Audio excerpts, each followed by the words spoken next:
qu'il a oublié, c'est que Alger est très regardant sur cette question-là. C'est la question nationale. Et ces questions-là, dans tous les pays qui ont arraché leur indépendance et leur souveraineté par le biais d'une lutte acharnée, ça ne se négocie pas. Ça ne se négocie pas, mon cher Junior. Donc, tout ça, c'est terminé. Donc, ils n'ont plus réellement un quelconque moyen de pression sur Alger.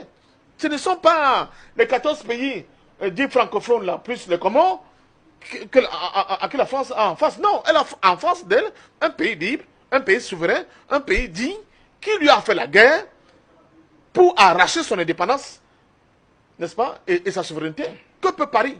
Rien du tout. Et plus c'est dépassé complètement pour eux. Ils visent d'autres choses. Ils ont orienté aujourd'hui leur volonté de nouer des partenariats avec des partenaires variés à travers le monde, sans qu'ils soient là à attendre une quelconque injonction de Paris.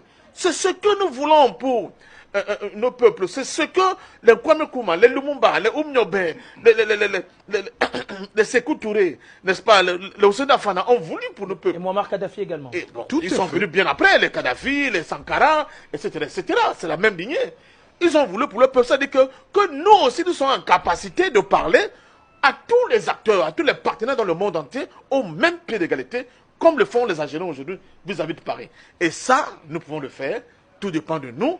Tout dépend de la volonté, justement, tout à l'heure, Pasteur le disait, de nos instances fêtières, de saisir, en fait, le taureau par les cornes. Et c'est pour cela que nous apportons tout notre soutien actuellement aux